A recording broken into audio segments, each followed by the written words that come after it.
Regular meeting of the Emery Unified School District Board of Trustees. Can I have roll call, please, Ms. Emery? President Dice. Present. Member DeWin. Present. Member Affelt. Present. Member Ash.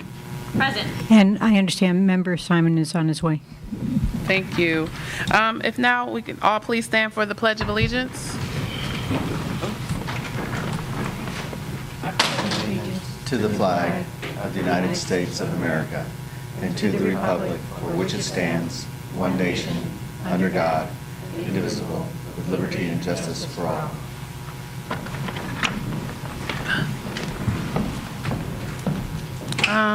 Any changes to the agenda? I do note that we do have one presenter that we may move things around a little bit to accommodate timing, just in case. And that would be under H. Any other changes to the agenda this evening? No? None? May I have a motion? So move. Second? Second. Great. Any objections? None. Abstentions? Okay. At this time, members of the public have the opportunity to address the board on items that are not on this evening's agenda. And you will note tonight we are trying to get to a number of things, but definitely if you have and you can, please come to the podium and address the board if you wish. President Dice, just note that I have a work-related call. I'll be stepping out at 6:15. Absolutely. Thank you.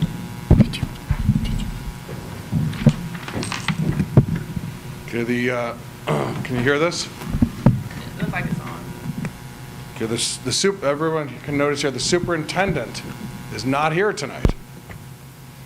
So my first question is, I looked at the agenda and I can't see if there's anything on the agenda addressing the fact that the superintendent is not here tonight. Is that on here?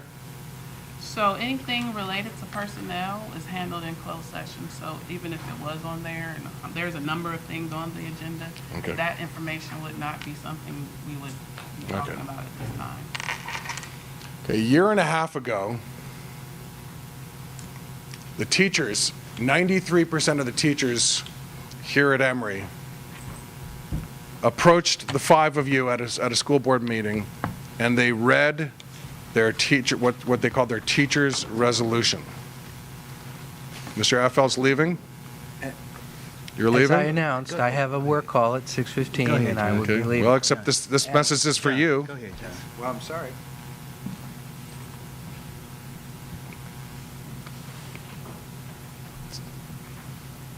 I guess it's not really a real public comment then, really. So a year and a half ago, 93% of Emery's teachers told the five of you, now three of you, that they can't work with the superintendent, Deborah Lindo. They called it their teacher's resolution, and it was a litany of reasons why they can't work with the superintendent. 93%. And the board responded with nothing. You ignored them. Until the following meeting, then you read a resolution of your own that you had passed. And the resolution you read aloud to the teachers and the parents and the citizens was a big giant bird, essentially, a big FU to the teachers. And you said, we don't support you. The person we support here is the superintendent. We support the superintendent, Deborah Lindo. That's what Josh Simon told us, and the rest of you. You have 1 minute. A year and a half ago. Mr. Simon told us, we don't support the teachers. We support. That's what you said. It was called the resolution in support of the superintendent. It was read aloud to all of us a year and a half ago in June of 2012. We support Deborah Lindo is what you told us. We do not support the teachers. And then a year and a half passed with the teachers' resolution languishing. So the teachers got they were not listened to. You did not respond to the teachers' resolution other than the fact that you said, we don't support you, we support Deborah Lindo, the superintendent. Where is she now? She's not here. She's gone permanently. And you'll probably never let us know why she's gone, but it's obviously something that she did wrong. And Mr. Donahue, your time's up. Thank you very much. And so, maybe you should have listened to the teachers when they told you they can't work with the superintendent, Deborah Lindo, instead of being so smug and arrogant and saying that you instead read a resolution of your own. And Mr. Simon's laughing, but it's an historical fact. Mr. Donahue, your time is up. Thank you very much. It's an historical Would you please fact take a seat? That's in fact what happened. You supported Deborah Lindo, and you read a resolution that you had written of your own. I think you should come out now and say you made a mistake. And I think the lesson here is you should support the teachers. Mr. Donahue, your time is up. Thank you very much. You should support the teachers here at Emery. Support the teachers, please. Any other public comment at this time?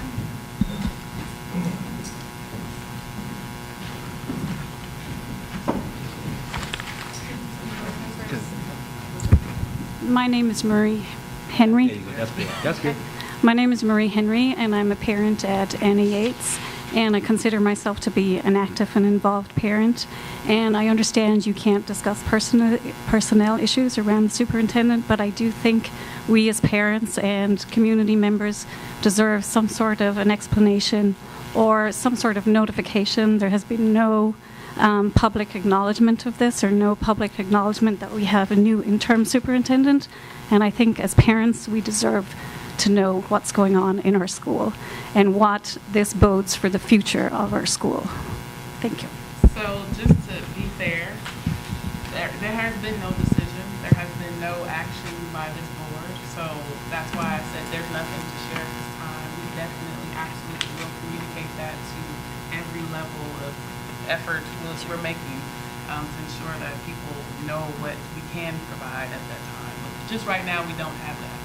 But we definitely will. Information helps, because from where I stand, we had a superintendent on Monday. We don't have one tonight. We have a state-appointed superintendent. That's not true. That's what the rumor in the community is. I get you, and we'll definitely So make that's sure we why correct that I for want the it report out. addressed, so that these kind of rumors aren't going out there. So we as parents are scrambling to, Understand. what is going on. Understand. Thank you. Appreciate you raising that. Thank you. Definitely. No, we do have a report out this evening. I got it. Yeah, it'll work. It'll work after. But there will be a report out from actions. Any actions that we did make past Friday will be made, and we do not have a state administrator. So I can absolutely tell you that we have none of that as an issue. So, but thank you. Any other public comment at this time? All right. We'll now move on to report out from closed session on January 3rd. The board met in closed session and gave direction to legal counsel regarding one case of litigation. Additionally, the board authorized Board President Melody Dice to contract with John Quinn to serve as administrative advisor to the board. Thank you, Ms. Emery. At this time, we'll move on to reports. Are there any members of CSEA? Yes. Great, thank you.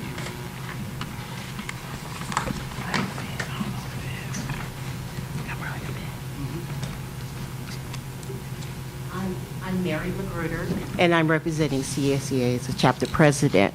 I just want to report that we're going into our continuing meeting for January 15th, trying to settle the agreement 2012-13.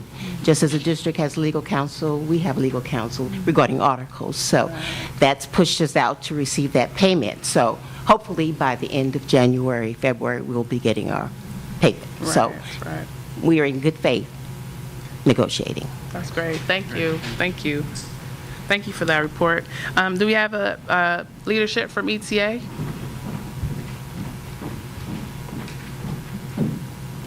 Dawn Turner, President of Emery Teachers Association. President Dice, board members, good evening. Just a couple of points I wanted to bring out. To piggyback on the parent, I was a bit disappointed that I did not receive any notification of any kind from board member. I think we need to establish some type of protocol. I completely understand when things are confidential and personnel matters, but however, I shouldn't receive calls from members asking what's going on. And I am clueless because I had absolutely no idea of what was going on. So I think we need to work out some kind of protocol, phone, email, something letting me know that, there is a problem or an occurrence or an event has happened, and we will get back to you. Just let us know something, okay? And in light of that, and that being said, I do appreciate Trustee Dwin joined us at our ETA meeting today, so we appreciate that support. And it doesn't take a lot, just we need to know that you're with us and, that we will be informed at some point in time. I also want to acknowledge the fact that we will have John Quinn on as advisor. I worked with Mr. Quinn, I guess about 10 years ago it's been a while, but it was always a good working relationship, and so I look forward to continuing that. And then last but not least, I mentioned to our ETA members at the meeting today, and I just wanted to inform board members that Dan Fleming, who is one of our veteran teachers, has been out since October. And so we are hoping and praying that he will be back in February.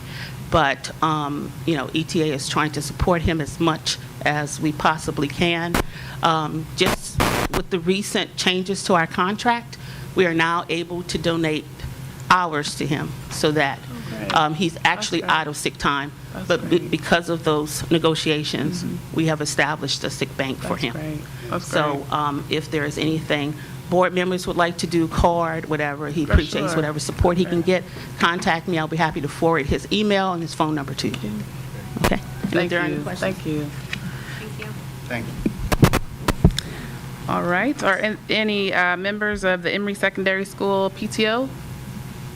I think we're missing Annie Yates PTO, or I'm out of order, aren't I? Excuse me, Annie Yates PTO. Emery Secondary School PTO, and our student rep is not in this evening.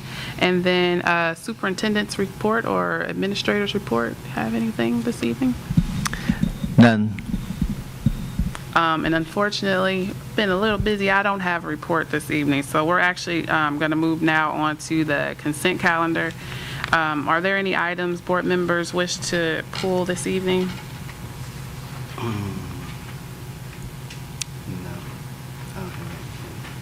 Nothing? No. Good. All right. Perhaps we can go through a roll call for items 1 through 10. President Dice. Yes. Member Dwin. Yes. Member Ash. Yes. Member Simon. We'll now move to item H1. I do believe Ms. Jacobson is here, right? Yes. Oh, hi. Good evening. Annual parcel tax report.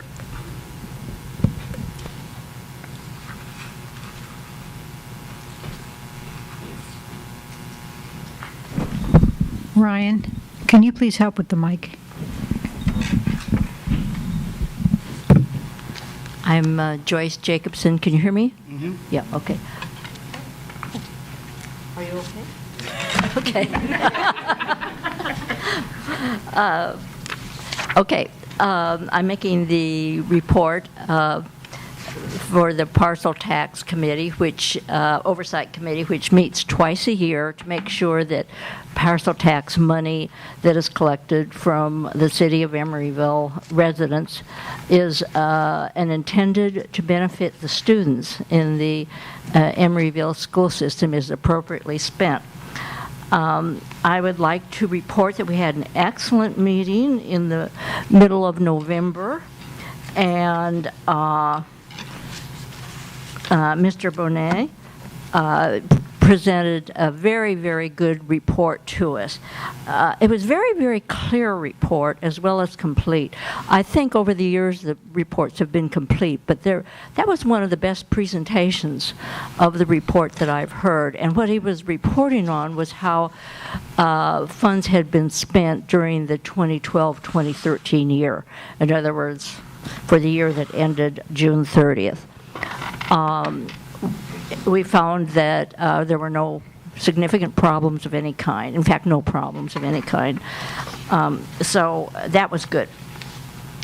Dr. Lindo also told us about the parcel tax survey that had been done regarding to renewing the parcel tax, said that the survey had shown strong support and that it was probably going to go on the ballot in June. And that was a very brief report. The main item of business for us was bylaws. We had requested at the previous meeting, as I say, we only meet twice a year, that some bylaws be prepared. The Parcel Tax Committee has operated all these years. It's just kind of done its thing. You know, we tap dance. And we've seen quite a few superintendents at this point. We started during the time that John Quinn was around. And we've had several superintendents over the years, and I was one of the original members, so was Miguel Aldwin, and I'm sort of the surviving original member. There are only 5 people on this committee, and so I have been the chair by default. You know, it's kind of like squatters' rights. I've been the longest, so I get to be the chair. And different superintendents have handled that in different ways. So, but the real issue for us that arose in the past 2 years was that we had no way of dealing with a problem where 1 out of the 5 members was not attending meetings. And of course, when you have such a small committee, that becomes significant. And we couldn't figure out what to do about this because we didn't have any official way of saying, hey, you're off this committee because you aren't coming to meetings. And that led us also to the issue of how to appoint members to this committee. That had actually always been done in an informal way, and the most recently appointed member had just simply been called into a superintendent's office, a previous superintendent, and said, you've got education background, we want you to do this. And so we thought, well, maybe we ought to have some structure, and particularly ways of appointing members and also removing members who are not, are just there, you know. So that was the reason for the bylaws. And we spent a great deal of time going through them. We were happy with the results, and we hope that you are too.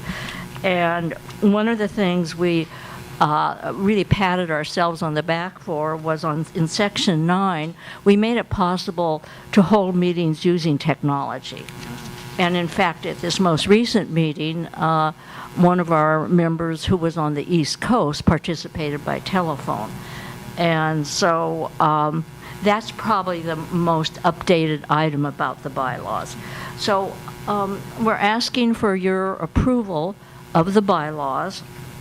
And when that happens, at our next meeting, if it happens, at our next meeting in the spring, we will need to see about the appointment of another member to the committee because we have lost a committee member. So those are the 2 issues. We need to have bylaws approved, and we need to then see once that happens, about the appointment of another member for this committee. Okay. Are there any questions? Thank you. Please. Yeah. Joy, can you kind of recollect my memory? The next meeting in the spring, is that in May? The next? Yes. You know, the meeting times have been very flexible. Okay. From the middle of May to the middle of June. Okay. But again, Mr. Bonet is very good now about setting the meeting so it's on the earlier side instead of on the late. Okay. And it does depend to a certain degree about when the superintendent's available and feels able to get all the information together. And so Mr. Quinn will have something to say about that. Okay. But we would hope that it would be, sometime between the middle of May and the first week in June, prior to the budget being finalized, because we want to have our input. Is there any particular time that you would like the bylaws to be approved by the board? Next week? Yesterday? Okay. Next meeting? Okay. All right, just- Right away. Okay. Okay. If at all possible. Yeah, because then that allows us to start looking, not us, but you Right. all, Right. the school got you. district, to start looking for another member to be appointed. Okay. Yeah. So as long as the And that member, would be nice to have that member by May. Okay.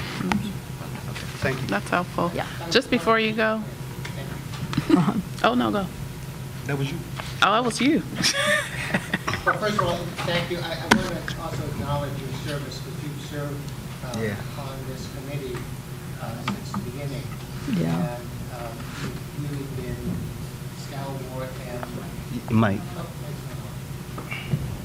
Sorry about that. So I just want to make sure to publicly acknowledge your service. You have been a great advisor, counsel to the board, and voice for the community in looking at how we proceed, in advocating when necessary to push us as a board and hold us accountable, and to make sure that we're doing the right thing with and adding a second set of eyes. So I really want to appreciate the good work of particularly yourself and the whole committee, because many of the committee members have also served for quite some time. I do want to just, in the line of public communication, as was talked about earlier, I want to just to make transparent the process. So the board has traditionally, for any item that's a non-urgent item, we prefer to have 2 readings. So I would assume that this would come back to the January 22nd reading.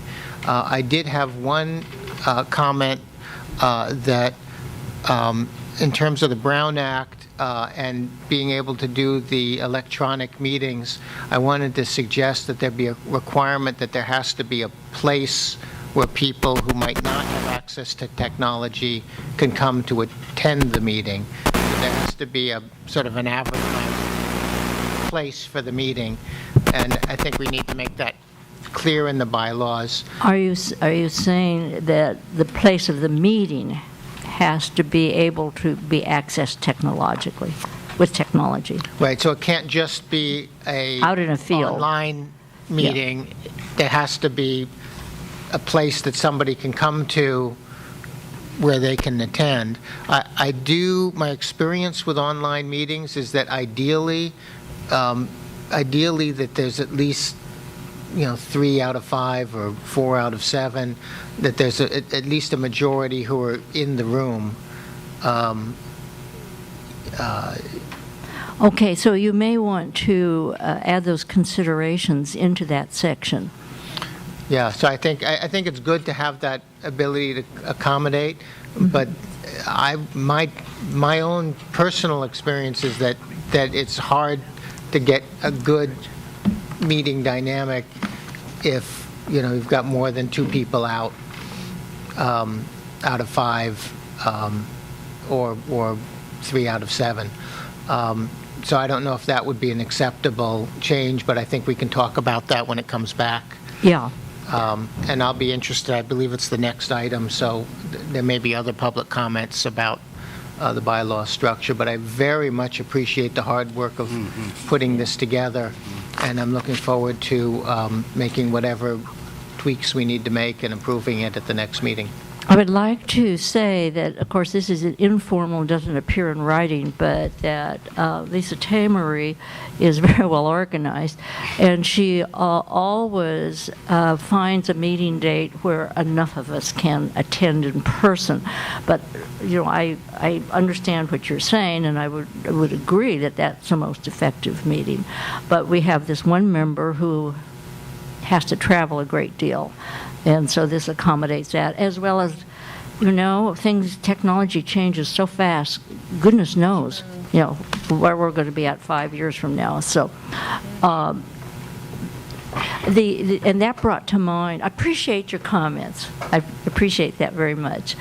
And it brought to mind that in appointing someone, we truly need to have somebody who can read budgets. And hopefully somebody who has some interest in school finance. Because if your mind doesn't work around figures and budgets, then this is not the right committee for you. In other words, it's not a committee where we take action, per se, unless there's some wrong with the figures. So we need to have people understand budgets and financing. Yeah. I think that's one last quick comment on this. So I think one of the strengths of this district is having people like you and, quite frankly, people like John Quinn, who's been, although John Quinn was a superintendent for a while, he's also been consistently involved in this district, working with every superintendent we've had over the last 10 years, or yourself working on the committee for a number. And I could name a dozen of the people who are in this room now who've been involved consistently over the years, and that consistency, even as people come and go, as we have changes in superintendent, that's really the strength of this district. And I'm glad we're able to bring on Mr. Quinn as his advisor because of that consistency over time, and to have a committee like yours because of that consistency. Thank you. Thank you. Well, just before you step away, I just wanted to echo that, but also myself appreciate years of service, because I understand years of service at this point.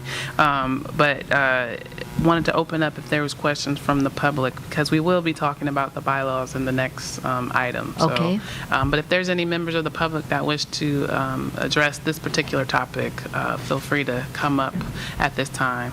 And if you want to sit down, that's fine. So, thank you.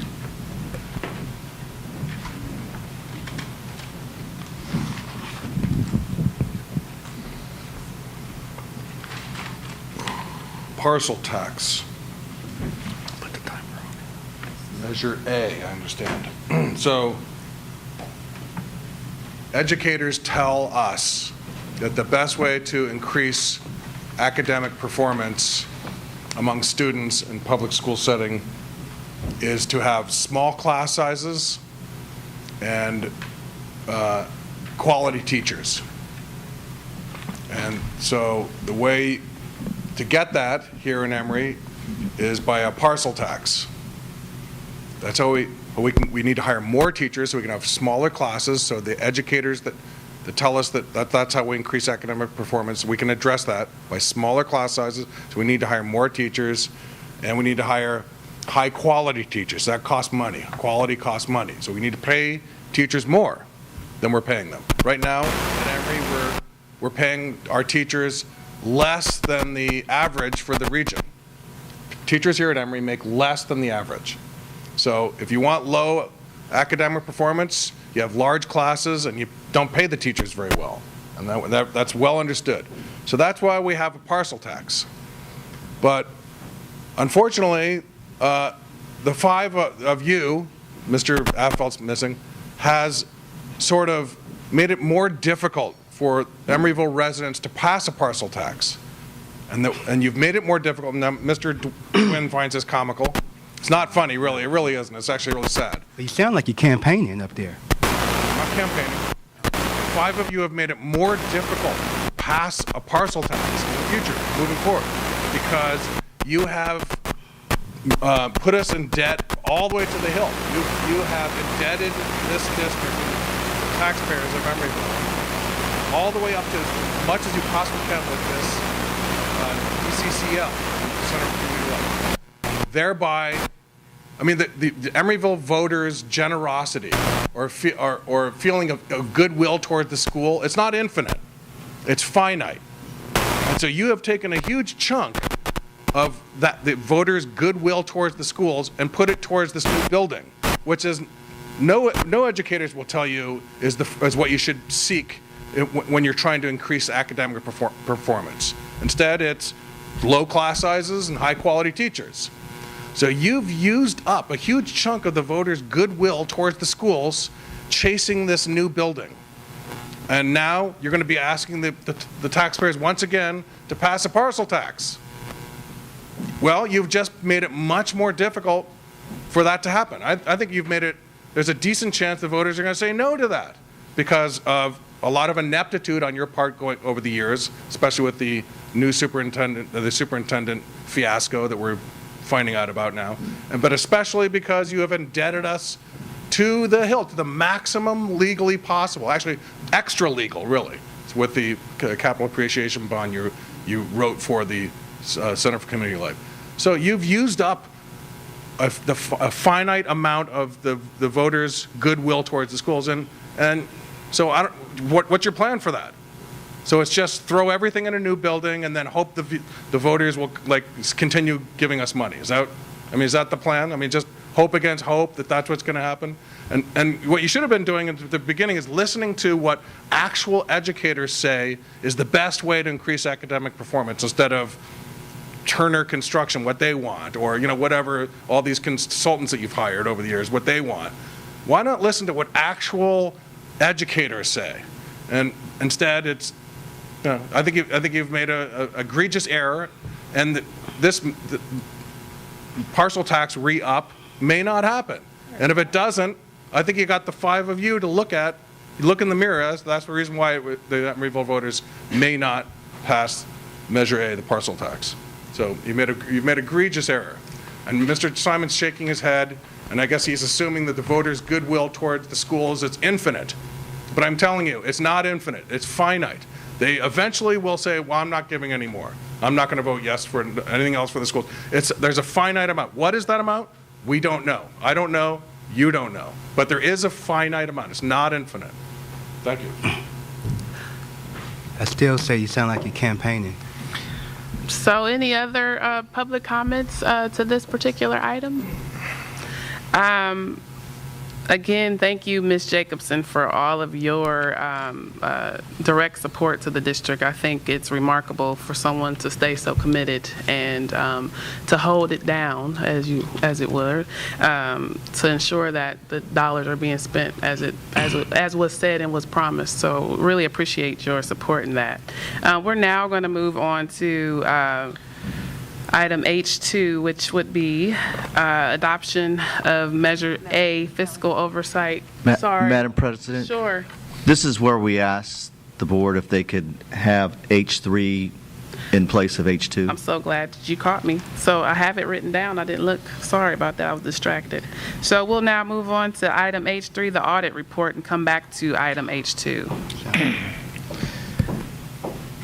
It's a little late now. Good evening. Good evening.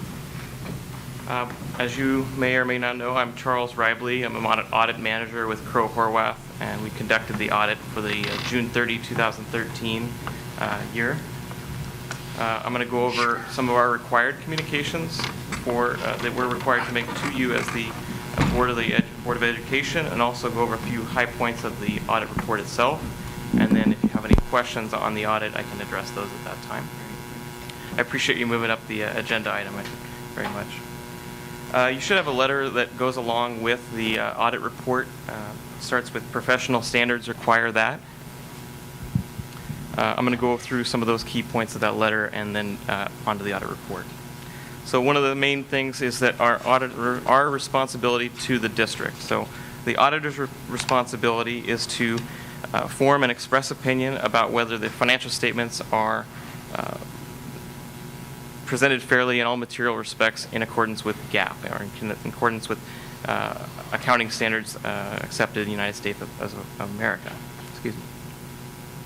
We also have a responsibility, because the district is a governmental entity, to comply with governmental auditing standards.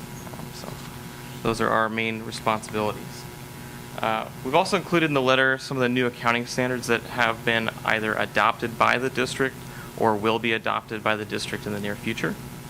Some of those for the current year that were adopted: GASB 61, GASB 62, 63, and 65. Those accounting standards for the district, 61 and 62, did not have a significant impact.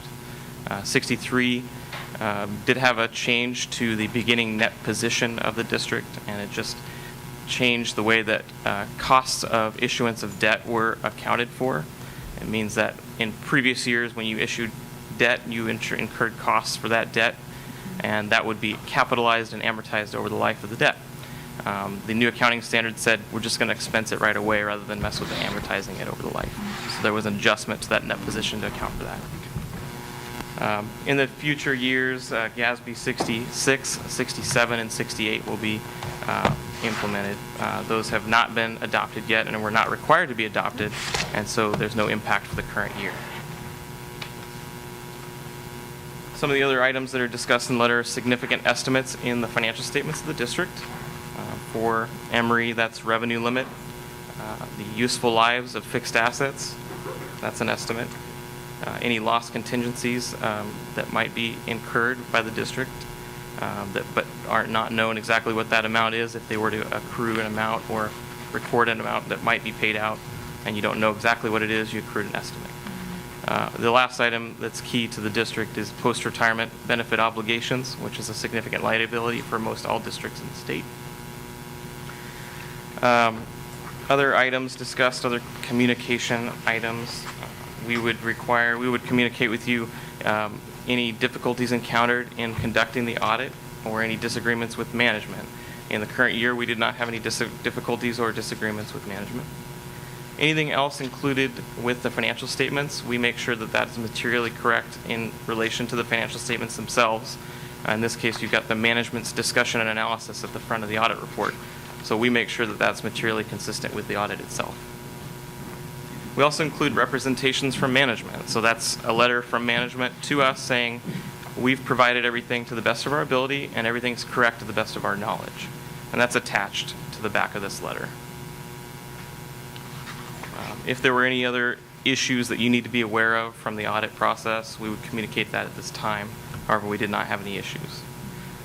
One other item I wanted to hit on is that if we had any corrected or uncorrected misstatements, any adjustments that we recorded to the district's financial statements, we would communicate those at this time. And in the current year, again, there were no adjustments. So that goes over some of those required fun points. I know you already probably flipped to the back of the audit report to see if you had any findings this year. Good summary page is page 64 of the audit report. That summarizes all of our opinions on the district's financial statements.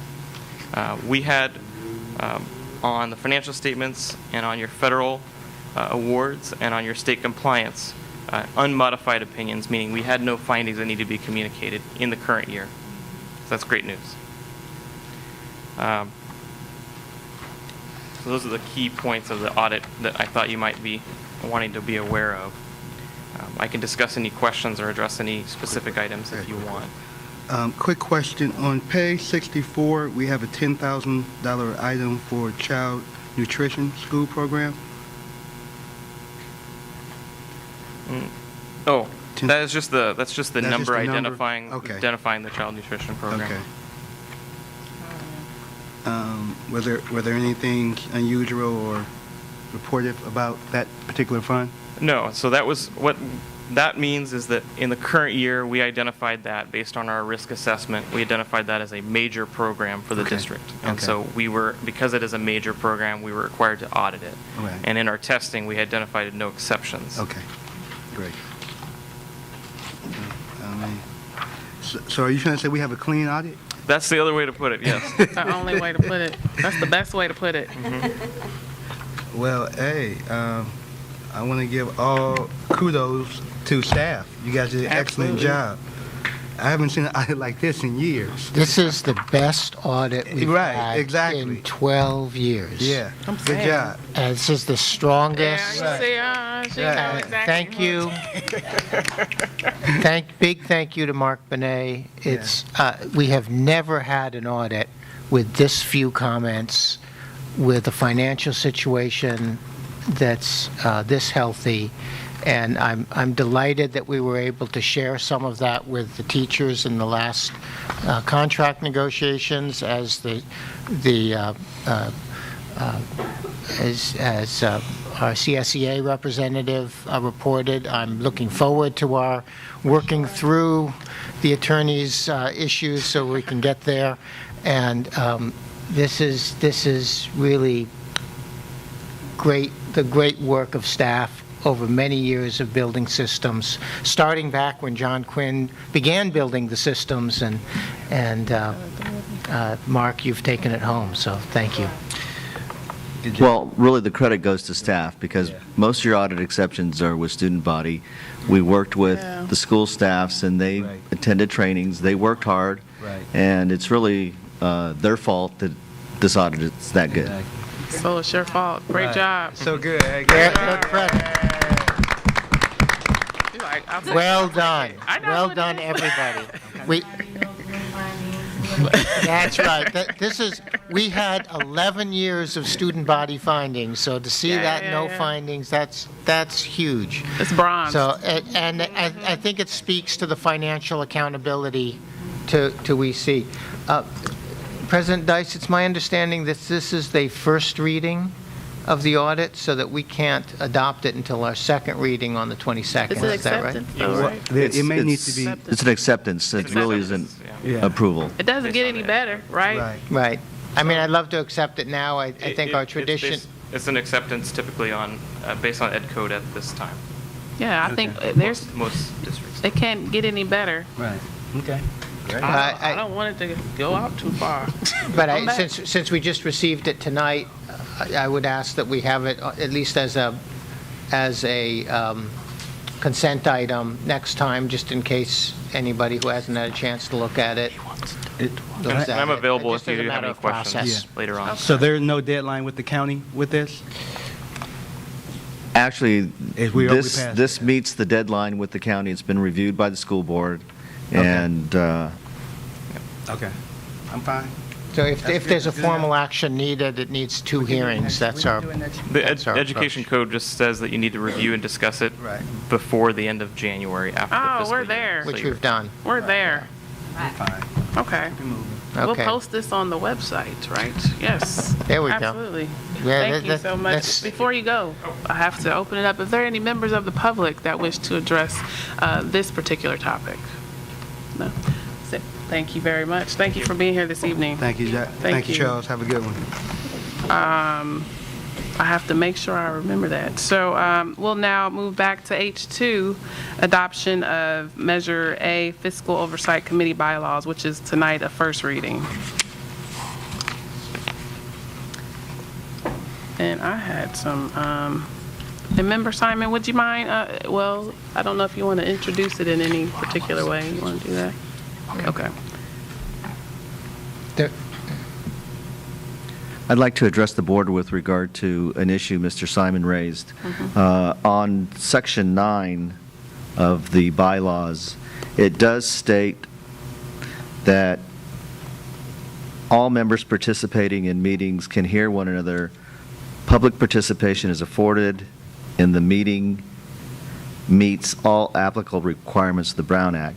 So any meeting held by telephone, video communication has to be available to those persons wanting to attend the meeting via video conference or telephone conference.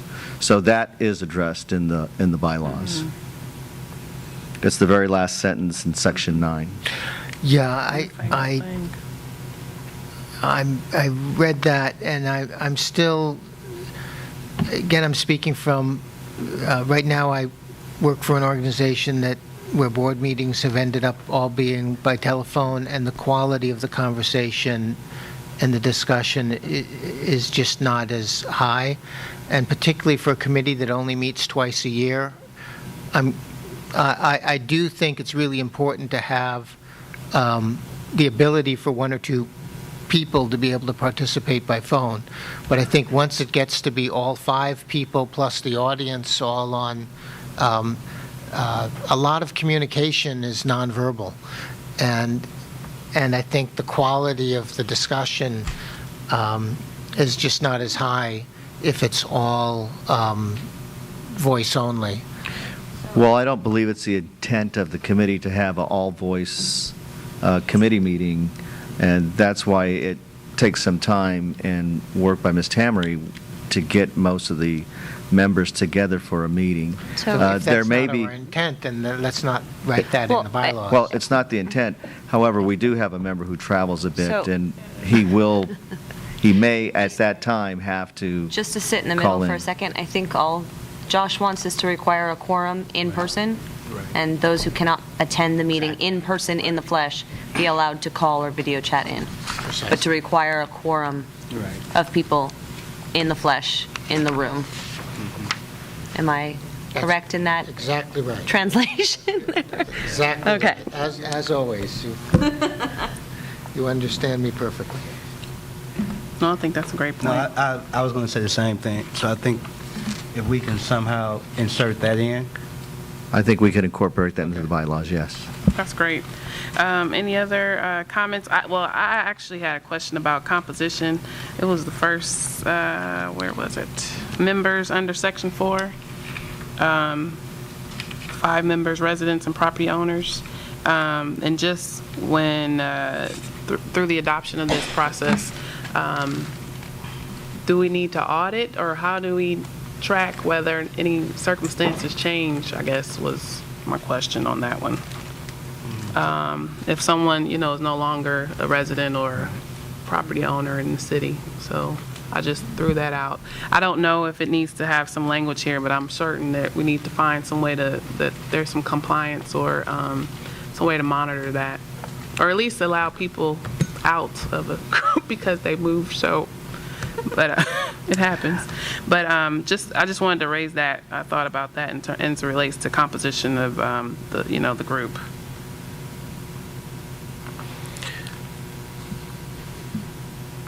Any other comments, board members? Do we formally send out a report to all voters or to all taxpayers? Every other year, we send out information to our taxpayers with a mass mailing. Okay, that's good. And is that in the, I didn't see that in the bylaws as one of the actions or reports. Like a reporting requirement or something from there? I wasn't sure if we... That's just a standard operating procedure. It's not governing the committee itself. The committee does the report one way or the other, and then it's just our practice to send it out every other year. That's correct. Oh, I guess it does say reports. I guess under Section 7, it just says actions and reports. Maybe, we could include some every other year. That report is in the language of that was approved by the voters in the ballot measure. Oh, okay. So, to the board. That works.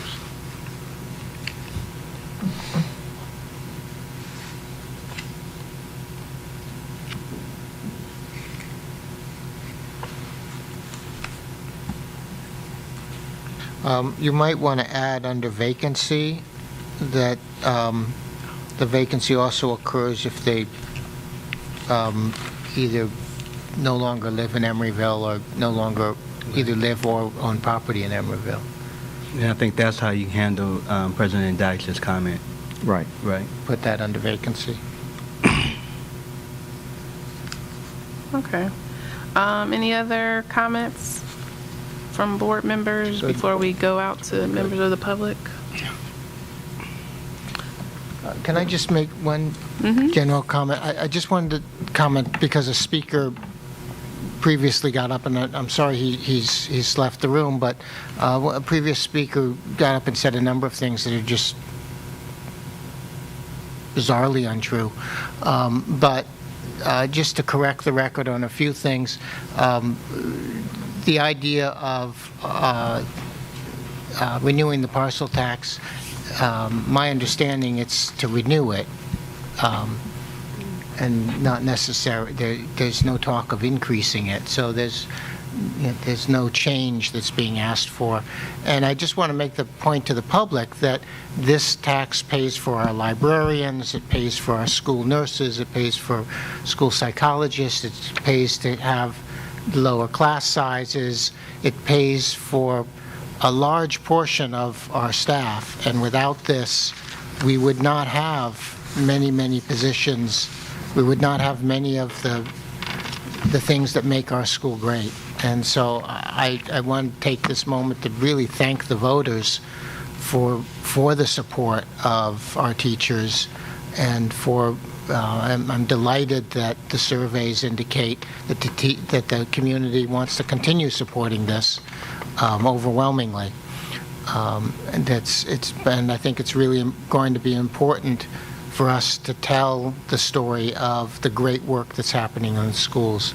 Because I think to some degree, Emery Unified is like the tree falling in the forest. People assume it doesn't exist if they don't hear the sound. And we need to get out there and tell that sound and tell of the good work that's being done. So I just wanted to use this opportunity to encourage that, and I look forward to making all those phone calls with you to all of our neighbors. Thank you.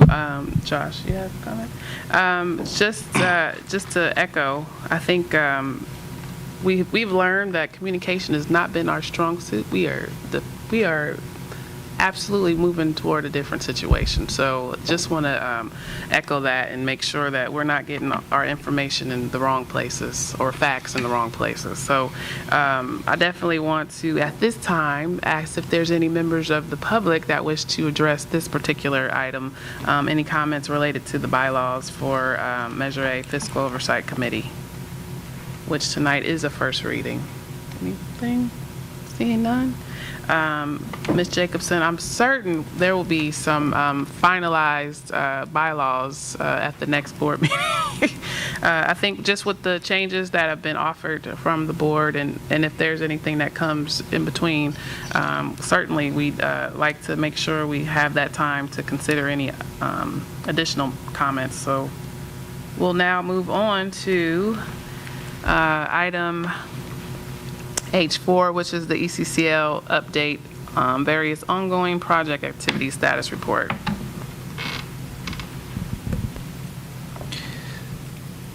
This will be Mr. Dave Gallagher's first presentation to the board, which he'll be covering the progress of the ECCL project, the timelines, and then respond to any questions you may have. You look like you're ready, Mr. Gallagher. Well, you walked up to that podium pretty confident. Well, if all the technology works, okay. I'm confident. Thank you for the opportunity. As that's warming up, I just want to thank you for the opportunity of being able to come on. And is the mic on? Can you hear? Yep, it's on. Mic. Yes. For the opportunity to be a part of such a great project, and the more I learn about it, and the more I'm involved in it, the more I'm really excited about it. There's been so many good things done up to this point, and I'm glad I just get to hopefully continue on what's already, all the good work that's taken place up to this point. Well, so far, I'm not doing well on the technology. So. Is Ryan? Okay. Is Ryan here? No, I think I've got it. There you go. I always get nervous if I don't have pictures behind me. Then you have to look at me. Okay. I just want to give you a brief summary of where we stand. I know that many of you have driven by and you see lots of dust and things happening. I'd like to put the work that's happening out there sort of in the overall picture of the project, all the things that have to happen for the project to come together and to progress and be completed. The green area there is the demolition that began on December 18th, and over a couple-week period, those buildings were all removed.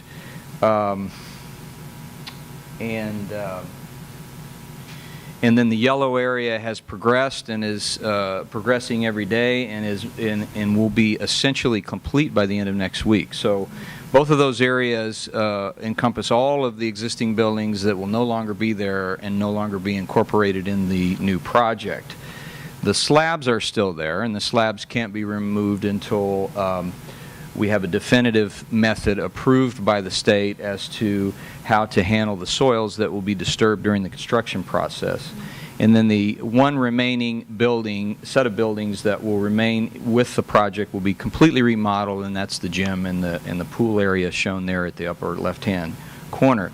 Now the red area here just indicates all of the area that would be disturbed, all of the existing soil that has to be excavated and moved around and trenched to provide all the utilities and the foundations for the new buildings. That disturbing process is what triggers a review by the state. You're disturbing existing soil, and the state wants to know that you're handling that soil in a legal manner.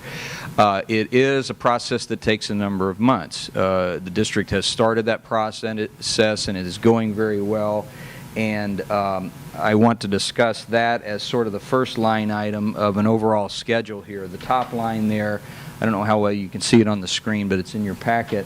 The top line there is the site soils clearance by the DTSC. The DTSC is the state agency that has legal jurisdiction over this activity on school sites.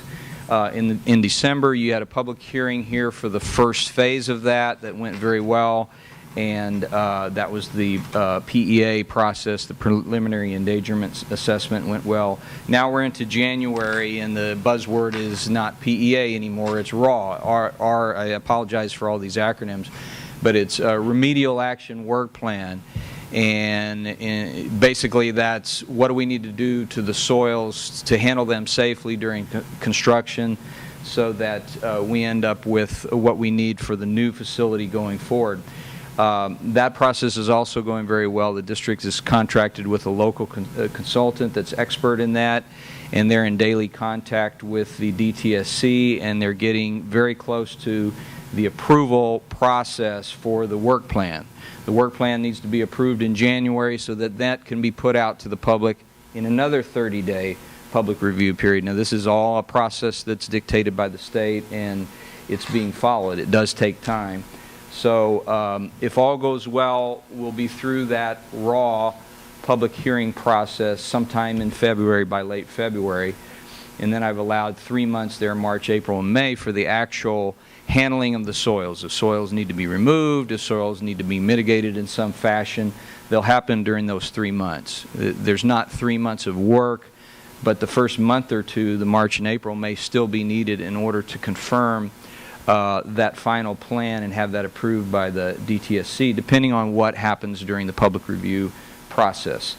So that's an important one. I spent some time on that because that is a key factor. None of the other work can proceed until that's done. So what you'll probably see at the site is once the buildings are all down, there won't be too much activity for a couple months at least until we have that approval. And then the foundations can come out, the site can be graded and trenched, and then major construction will begin. And just for purposes of presenting this whole picture, I've got the construction divided. If you look down to the construction line item towards down the page, it has abatement and demolition process, which includes the soils that I'm talking about. And then the second half, beginning in June 1st, is the major construction of the entire project. And so what I've tried to lay out here with those red lines, actually have a pointer here in my pocket, but I wanted to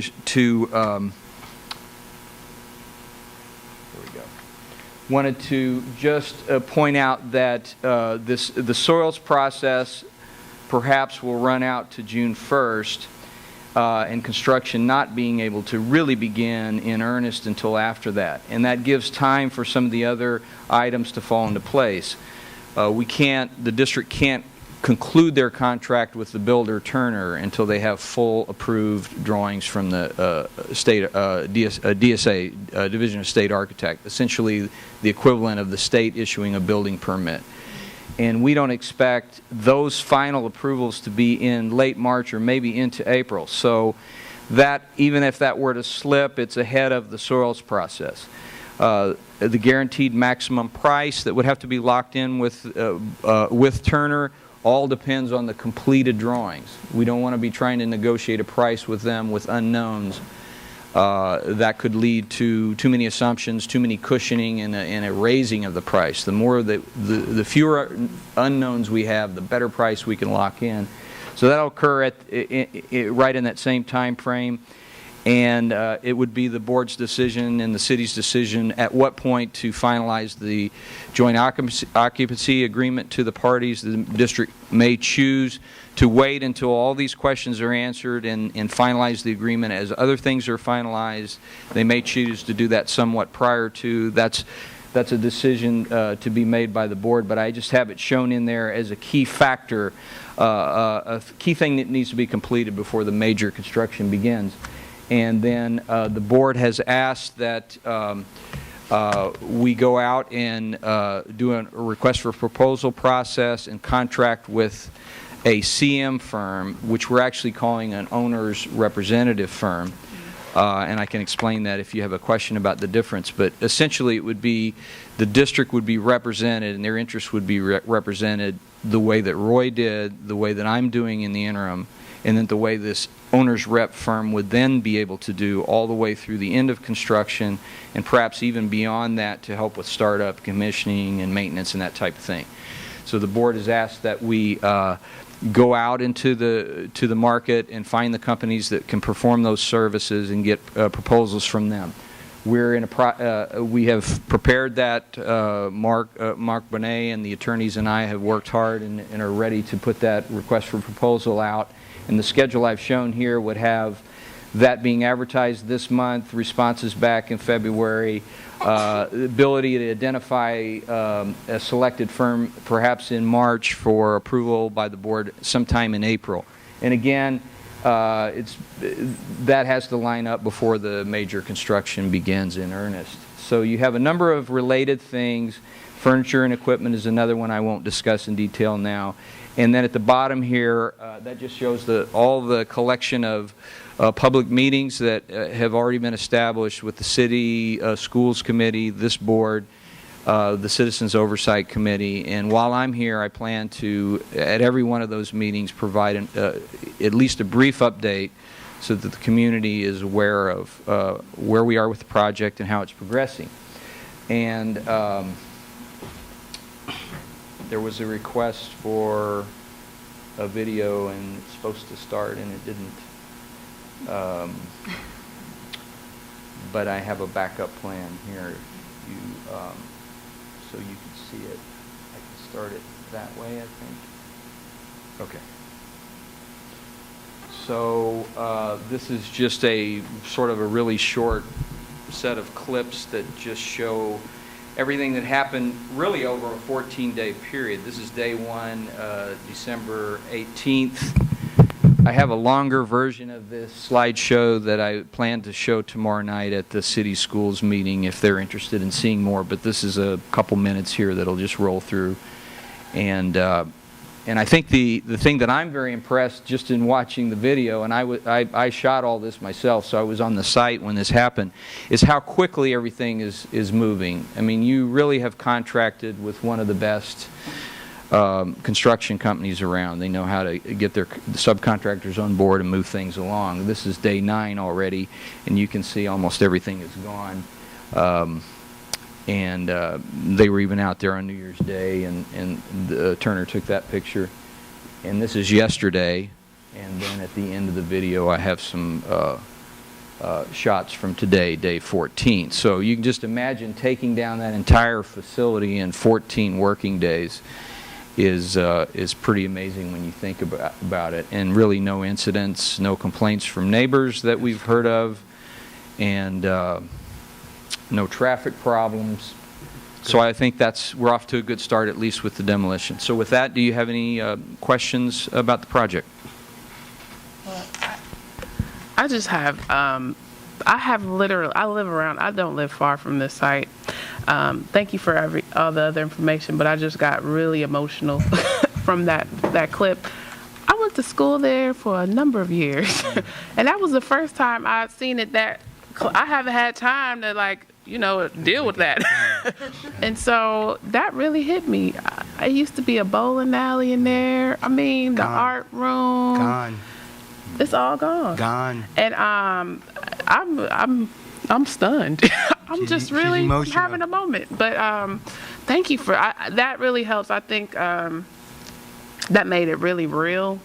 And at the very least, there will be students in a much better facility in that location. Absolutely. I mean, I remember the earthquake, and it was flooding in the class. I mean, we had water coming in the classroom after the '89 earthquake. It was water just in the classroom because it stormed right after. I mean, there's things that come to me, and places where kids could hide, and somebody pulled a gun on me in there. Oh, really? I've been through enough, so I'm okay seeing it go, but I think it's just amazing how fast, and unfortunately our drought conditions have allowed that to happen, but it's amazing how fast that has taken place. So I can send you the longer version of that video if you'd like to see it. So I'll just be at home and just, I'm at home sobbing and crying, tears everywhere. Melody, we'll get you a small piece of the stone. I think I really do. I'm just having a moment. That's a good idea, Josh. Dave, you think you can get one of those stones and give to her that's coming down? There's plenty of hard things and stones and concrete and everything. My little alumni should have association a standard alumni stone. Well, there are a number of plaques that we have salvaged and set aside from. So we didn't lose any of those. So we've got some good brass plaques that will have some significance. Thank you. Hold on, before you have another comment. Please. Could you also give a presentation, or at least give an update before the year is up to our staff at both sites, NEH and ESS? Sure. To let teachers know what's going on, because I'm sure this is the first time many teachers have even seen this. Sure. So if we can also keep them in the loop of what's going on, I mean, that would be much appreciative to the board, and I'm sure staff. Okay, I'll get on the calendars of both schools later this year. Sound good. The other thing, just to close the loop for continuity, because we talked about this with Roy, but want to just repeat it. You mentioned putting out the bids for the furniture. To the degree that we can arrange to have sort of mock-ups of any furniture we're bringing in, before we buy a whole building's worth of furniture, it'd be great to mock it up in a classroom so the teachers can check it out and make comments if there's any issues. I'd rather find it after buying one desk than after buying 100 desks. So that is the plan, to do the mock-up. It is. Okay. It's already in the works. I can't quote the exact date, but it's on our schedule to do that. It's one of those things you rather check twice than miss it once. Absolutely. Right. Absolutely. That's the right way to do it. Good point. All right. Thank you. Any other I'm all right. Any other comments? Oh, wow. Just before you go, it's Member Ash. Are there any members of the public that wish to comment on this particular item? Thank you. Thank you very much. I'll look forward to that video for weekends. All right. We'll now move on to, and I have totally lost my agenda. Thank you. Item H5, parcel tax survey results. No, we don't have it. Yes, that's you. Yeah. Yes. Introduce yourself. Before you start, though. Let her introduce herself. Well, let me ask this question. Do we have any slides for this? Yes. Do we have anything as a board? Not fiscal. Right, fiscal. So we'll get it after. Okay. Okay. Well, that's what it is. We have the Lou Edwards Group here to present to you the results of the survey that was recently taken by the group with regard to going out for another parcel tax. Okay. Hi. Actually, I'm with EMC Research. We partner with Lou Edwards Group on this project, and my name is Ruth Bernstein. I'm a principal with EMC, and I'm going to take you through just quickly through the poll results, and I can answer any questions. As you might remember, we also conducted the polling in 2010 prior to the bond measure. So some of what you'll see in here is some comparisons to the not only the poll results from this poll, but some comparisons to the 2010 data. So this was a telephone survey of registered voters in the school district. We completed 204 interviews. You know, this is a very small community. We basically, try to reach almost everyone. So some of the things that we found overall, the good news here, voters in Emeryville very confident with the direction of the city. They feel really good about the city. They also, the perception of the schools really hasn't changed a lot since 2010. And as we'll show you, a lot of voters don't really know that much about the schools because very few have kids in the schools. There is very high support for extending the parcel tax with no tax increase. We have 75% of voters who said that they would vote yes on a measure.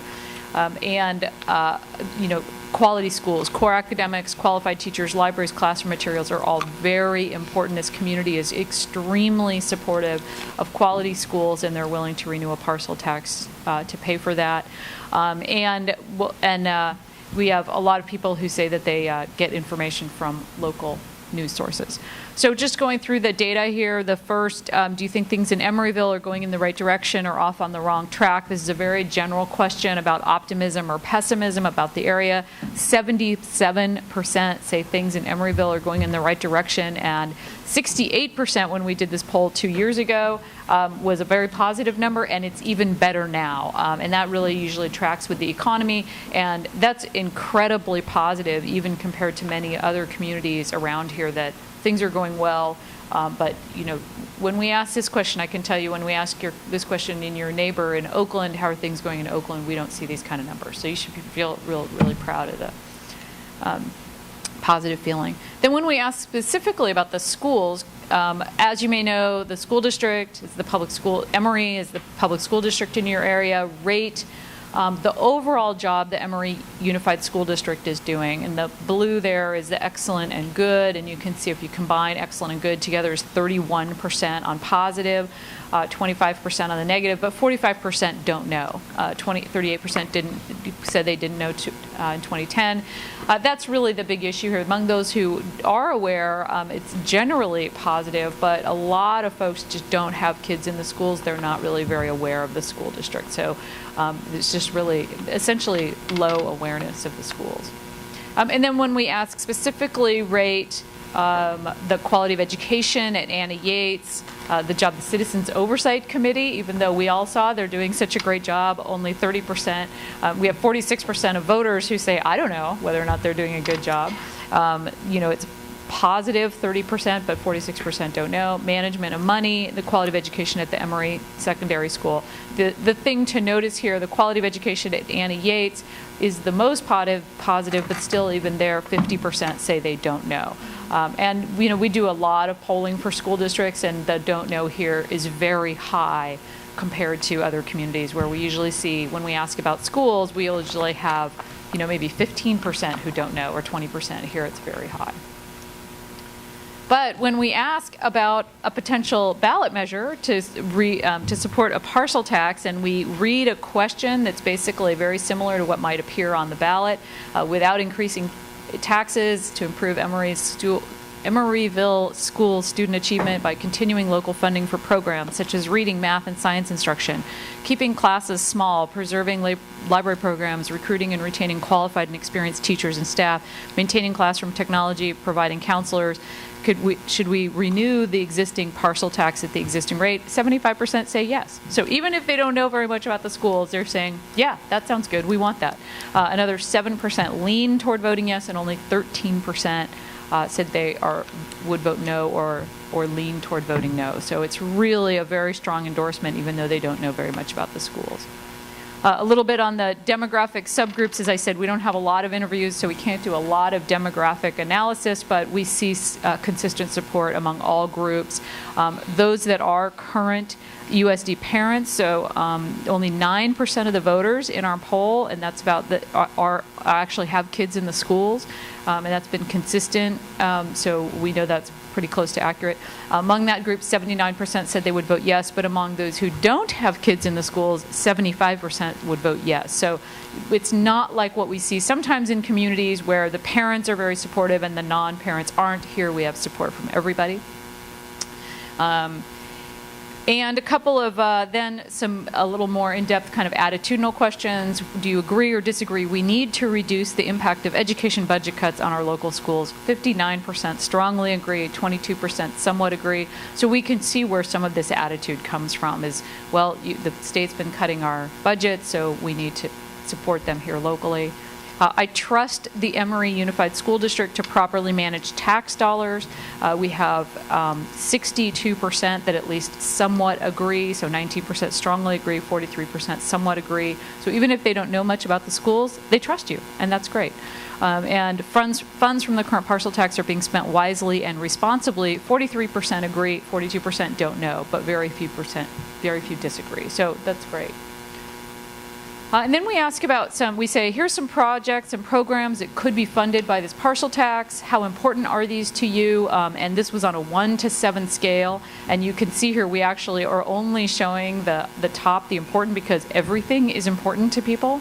So we're looking for the intensity. And just to note, this is not designed to help you figure out exactly where you should spend this money. But what we're trying to figure out is what are some of those kind of phrases and words that help people to understand the purpose of this parcel tax. So recruiting and retaining qualified and experienced teachers comes very high, 71% say that's very important. Keeping libraries open, 69%, very important. Maintaining outstanding core academic programs in reading, writing, math, and science. Up-to-date books, maintaining art and music classes, keeping technology up to date, and improving student skills for the 21st century. You can see all of these are important. So really what voters are saying is, we want good schools and we're willing to pay for it. And so that's the bottom line. We give some additional information and say, here's some things people are saying. Is this a compelling reason to support the measure? And we see that fiscal oversight. So the measure will continue to include independent citizens' oversight to ensure the money is spent as promised. So all the great work that you're already doing, 55% say that's very compelling, another 32% somewhat compelling. So voters would like to see that oversight continued. Investing in Emeryville schools will help attract local families and retain good teachers. So it's the right thing for our community. And then in the last few years, our students' academic performance has significantly improved. The measure will allow the district to build up upon those advancements and continue to provide excellent quality education for our students. And this measure is not a new tax. It simply continues the existing parcel tax. Those are all very compelling reasons. You can kind of see we have a story to tell. Our schools are doing well. We have the fiscal oversight in place to make sure we're spending this money right. And your taxes aren't actually going to go up. It just continues it.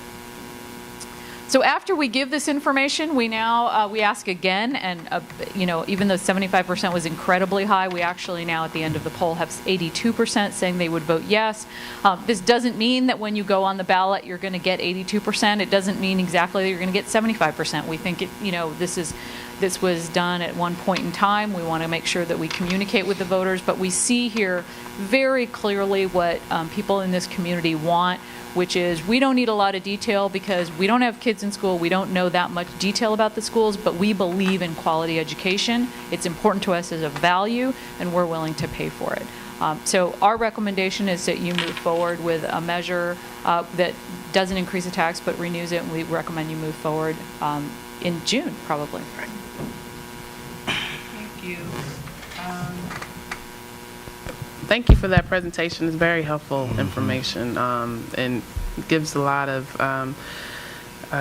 This must be the night for that survey results. So just really appreciate you bringing that forward. So I'm just going to ask if members of the board have any comments or questions at this time, and perhaps we can start with Member Simon, if anything.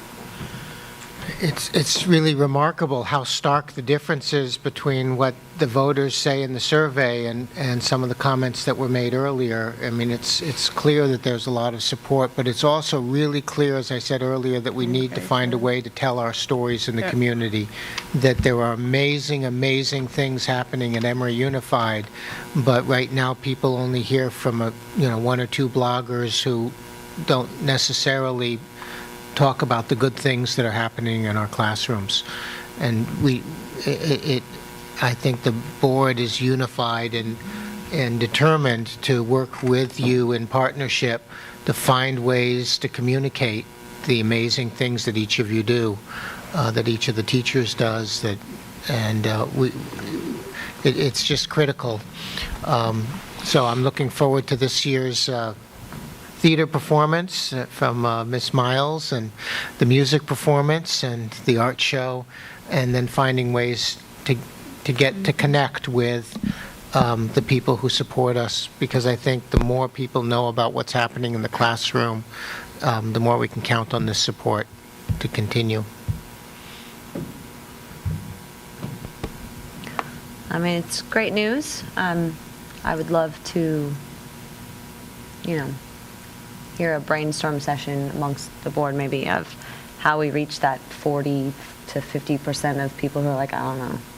Because that's a huge group of people that we could be tapping into for so many different things. So, and potential future, students and parents, if they knew about that there was a school district, they might actually stay in Emeryville and not have that kind of commuter, I'm here while I'm single, but I'm going to move on type of mentality. So. Mm-hmm. Yep. Anything? Oh, not much more to add. I think it's good to know that the people who do know about the district seem to support it and think that our teachers are doing a good job. And I agree with the comments that it is a high percentage of people that don't know about us. That is probably a reflection of our population of commuters to San Francisco, single folks who are working, don't have families, aren't focused on whether there is a district or not, but if you ask them, they support our values, so that we're fortunate. We're fortunate to have a progressive population that does do that. But I think we do need to do a much better job marketing ourselves in the community and more broadly, and that there are impressive things. We've seen just the last few board meetings, the athletics programs come in, and we have the 33rd fastest track team in America from our little high school in America. Yes, number 33. Our final ranking in May. We need to get that word out. I agree. We have our football coach was coach of the year for what he did with our young men. So when you consider how small our district is, that we're able to compete at that level, it's quite impressive. And our similar schools index is an 8 or a 10. I mean, in terms of the results we're getting with the population that we have and the challenges that we have and our teachers face. So I think we definitely need to do a better job of marketing, communicating around that. It's good to know that we do have the broad support. No, I concur with my colleagues. Excellent presentation, Ruth. Great data, great information. The only comment question I have for you, just to kind of get it out in the public, this partial tax is a 66% pass? That's correct. Right. Yeah, 2/3. 2/3. So if it goes on the ballot, we have to get 66.7% approval? Right. And it seems like at this point in time, we have a pretty good shot of accomplishing that. So great job. I echo that. I think I'm excited about the possibilities, and I think, you know, our district deserves continued funding from through this particular model, and I think it's a wonderful opportunity. And unfortunately, a lot could change in the wrong direction if we don't have this parcel tax. So I think it's an incredible opportunity in 2014 to be able to move forward in this way. So I just wanted to raise that. Before I go to members of the public, if you before I do that, any other comments from board members before I go to members of the public? Yes, I just have one more comment. I am so happy tonight that we have staff here to see this, because as you can see, the community they are supportive of the work that you all are doing, and I definitely want to ask of you all, you know, if the board decides to do this, to have you all really help us in getting this partial tax passed, because it is for you all to do the greater work that you're doing with children and families in our district. So, I mean, any other night, you guys might not have even been here. So for me, you know, it's a confirmation with you all being here, seeing, you know, the numbers and the approval from our community from the work that you all have been doing. So this is a reflection of you all. So for us to continue this, we're going to need your help to make this happen. So, you know, take it back to your colleagues, let them know, and hopefully soon the board will make a decision. And once that decision is made, you know, as I said earlier, we are all in this together. Okay, there's no big I's, no little U's. We have to all do this together. We've been doing it thus far together, and we should continue to do it together. And I think this is one aspect, whereas we have to come together and make it happen for the children and the families in our district. I think you got the campaign slogan right there. All right. Well, but listen to Donahue. Madam Chair, the one thing I'd add on to Member Dwin's comment is, and I'm looking for the right chart here, but the parcel tax, which we had a report on earlier, is largely supporting our teacher staff and classified staff. So between salaries and benefits, it's about, I don't have the right figure, but 80% or so of what the parcel tax is doing. So it's enabling us to have the level of staff and support the salaries and the benefits, full benefits, or full health benefits. I think we're the only district in this area that's doing that. So it's important to us to enable us to have the staff to deliver the education. Sounds like we know what we're doing. Any members of the public that have a comment they'd like to offer to these results?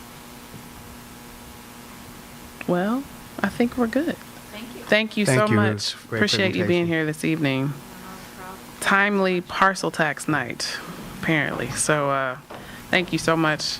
We'll now move on to item H6, approval of management 2012-13 off-schedule salary payment. Did you want to introduce Mr. Bonet?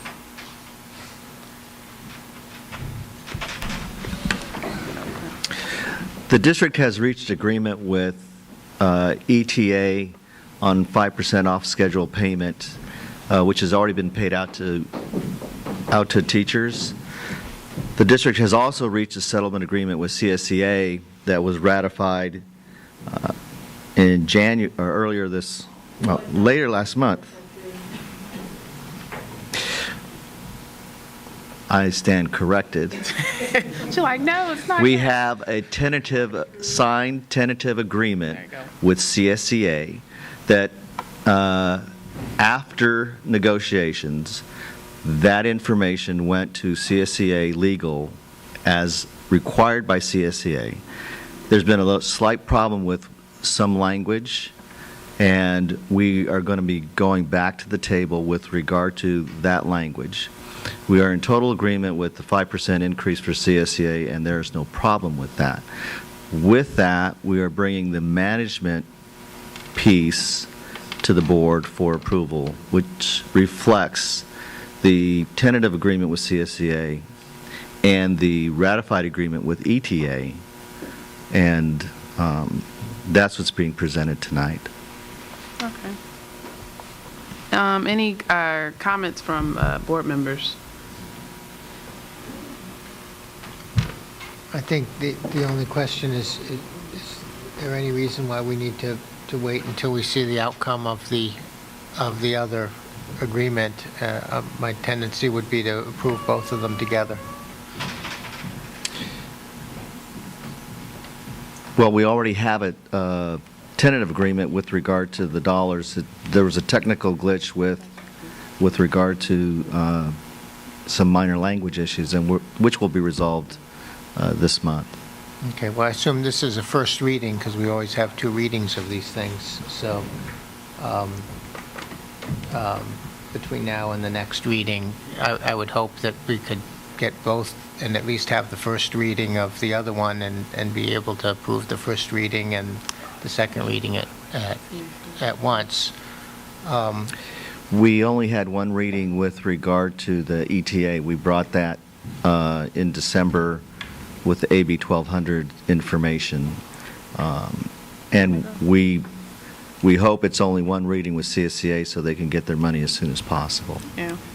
But I will say, we had conversation regarding ETA before we made our final decision. From my for what I'm seeing, this is our first even conversation on this particular matter, right, at this point with this.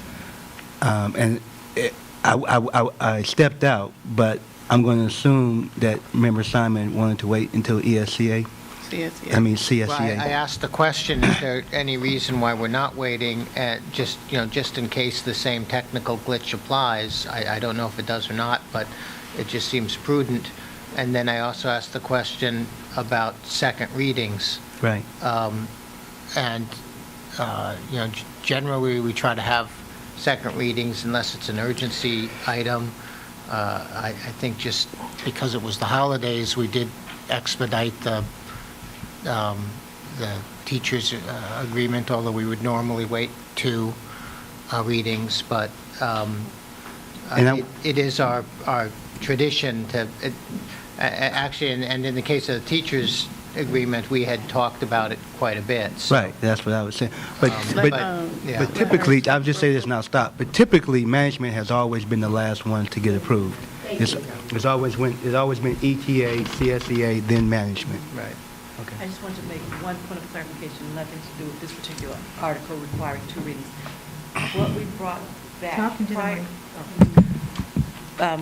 once the negotiating team had been given authorization by the board to negotiate on the board's behalf, and once the 5% was agreed with ETA, what was brought to the board were those tentative agreements, in which case that was brought to the board after it had been signed off and after ETA had ratified it. Right. Therefore, it was pretty much information to the board, and the board then approved it. So it was kind of fall in the realm of that 1 reading because both negotiating teams had already agreed upon it. CTA had agreed with, I'm talking about, not CSEA, the teachers union. So that's how that one worked. Right. So in this instance, it would be doing the same thing. Once CSEA, the union, ratifies it and they agree to it. Right. Whatever some of the other language issues are unrelated to the funding, that is what we would then bring to the board, and they would know, you would know that the negotiating team has agreed with it, CSEA has agreed with it. Then, in essence, the board would approve it at that point. But the management discussion that you're having about 2 readings, I have no information. Please. I will tell you I had discussion with the president of CSCA as late as today with regard to this item, and she had indicated to me that there should be no reason for this to be held up. That was the president of CSA or ETA? That was the president of CSCA. I had that discussion. I had that discussion with her today. Excuse me. ETA. Yeah. So are we looking at approving this tonight, or is this Hold an on, let's okay. get this clarified so we are clear. Actually, we were in negotiations, but there was a glitch. Like I said, our legal advisors wanted to continue discussion on the article. So we informed the team with the district, what we were in question about, and they refused to continue that meeting, or we didn't ratify. That's the bottom line. We did not ratify. So we go back into our meeting on January 15th. So, and hopefully we'll be able to clear that up, that language regarding an article. So, but also I just wanted to express the slap in the face regarding CSEA with management going ahead with theirs. Like you said, there's always been ETA, CSEA, and management. So it's just, formalities, procedural, we will get the payment, but it's some things we didn't want to be, forced to accept something where we felt like, you take advice, we take advice. So, give us that liberty. So my question is, can we bring this back on the 22nd? Because it appears that things will be, with CSEA, will get settled on the 15th. Can we bring this back? But that's a separate issue from the management piece. And then, but this is my question. Can we bring this item back on the 22nd? we could do whatever the board would like. Okay. Yeah, just to poll, I think that I'm comfortable with that. Other members, in terms of giving direction to staff? I'm okay with 22nd. Okay. So the proposal is 5% for off-schedule 2012-13, right? That's correct. And whether it's approved tonight, tomorrow, 2 months from now, it's going to be the same amount of money, just a little sooner, Timing, right? right? Right. I mean, okay. So, yeah, so I'm okay with Yeah, that's fine. with the 22nd. I mean, I would like to get the CSEA. CSEA issue dealt with and Yeah. finalized first, Appreciate that. and then we can deal with management after that. Appreciate it. Certainly. Thank you. Thank you. Yeah. My question to my fellow board members, which I think you partially answered, is that since this is my first time around on this particular topic, is this a standard operating procedure where we give management raises based on what's been Me too's. negotiated with the teachers and then the classified staff? It's basically the Me Too clause. So once ETA settled, CSEA went with the Me Too, getting the same thing that ETA got, and usually management goes with the Me Too clause as well, getting what CSEA and ETA received. But the first two, teachers and classified, is a contractual arrangement. Do we have any kind of contractual arrangement with management It's that probably includes that has a Me standard. Too, or is it just a Standard operating. courtesy, as it were? I think it's courtesy. Okay. Courtesy. And then my other question for Mr. Bonet was just to clarify, the superintendent position is not in the management, or is that included in the proposal you have in front of us? The answer to that is no. The superintendent is a separate contract Right. with the board. Yeah.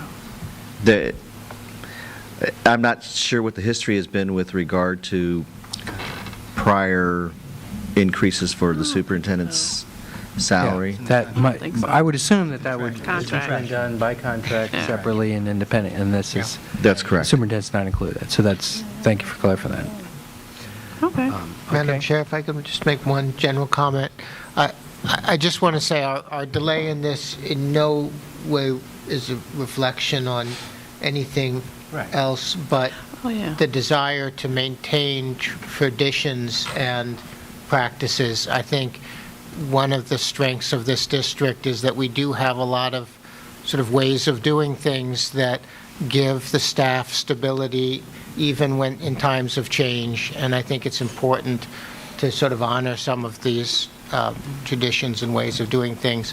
It's that stability that, allows us to go through the transitions we do and still have the staff be able to know that things will get done in a normal fashion and will operate. So I think it's important, especially in a time of change, to respect those past practices and not there will be other times to innovate, but we don't want to change so much so fast that it creates instability for our staff, so, or any anxiety or worry. So, but I want to express appreciation because, as we said earlier, we have extraordinary administrative staff, we have extraordinary CSCA staff, we have extraordinary ETA staff, and we're very, very fortunate that through our ups and downs, we all hang together and make this stuff work.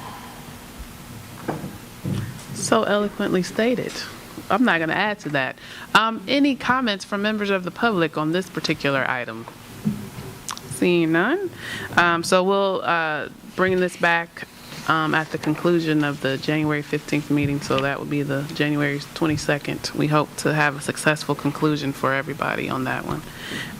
We'll now move on to board reports and announcements. Item I, any board reports or announcements?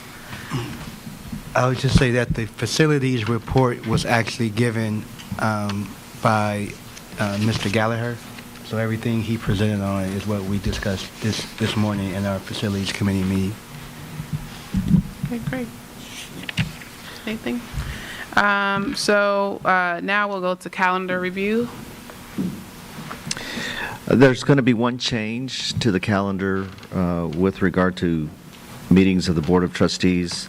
There's going to be a special meeting of the board on January 9th at 7 p.m. Oh, that's right. That is not included in this schedule as of right now.